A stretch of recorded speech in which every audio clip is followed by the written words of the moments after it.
PBB, ang dami mo na na-achieve na hindi mo naman ever in-expect.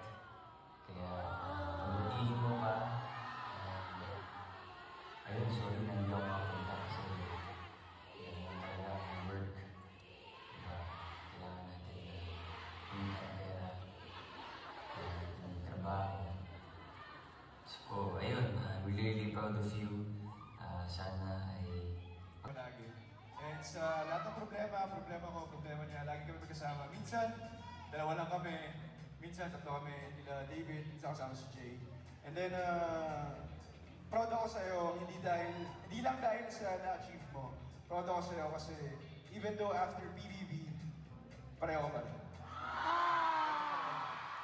Saka pinaka-proud ako sa'yo kasi super love mo yung family mo. Today, alam mo ba ilan yung family niya dito?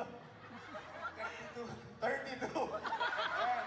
Kaya nakamahal yung family niya. So, kayo lahat kayo dito, family na rin niya kayo. Ayan. So, yun lang. Gusto ko mag-thank you sa inyo kasi love niyo itong kaibigan ko. Hindi kayo... Hi guys! Welcome back to my channel. So ngayon nga ay fan meet ni Dustin at nakakasad lang kasi kahit video greet ay hindi nagpakita itong si Bianca De Vera. Pero nakaka-happy kasi nga napakarami sumuporta kay Dustin. Dito napatunayan na hindi si Dustin sa Love Team lamang sumikat na may mga fans ang dahil kay Bianca. Talagang marami siya talagang solo na mga fans. Yung solo Dustin yun, mga fans na handang dumamay sa kanya. Sa kasiyahan, sa kalungkutan. Ang saya ng fan meet ni Dustin. Hindi showbiz, walang love team yun.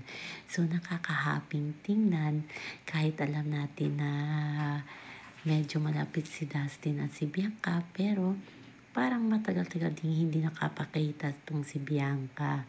So, intindihin din natin si Bianca kasi may mga promo silang tour ni Will Ashley para sa kanilang moving Love You So Bad. Basta kay Dustin, congrats talaga, napakaraming nagmamahal sa'yo kahit hindi na idikit yung pangalan mo kay Bianca, ay talagang may mga fans ka na tatayo para sa'yo. O diba? Umaltag si Dustin yung ang saya lang at ang ganda ng message ni David Licangco at ng kanyang BFF na si Nikki Ko. Yan. At kay Josh Ford pa din.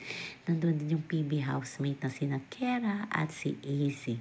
So yun lang po guys ating update sa ngayon. Ayan, sal ulit. Congrats Dustin. Deserve mo yan.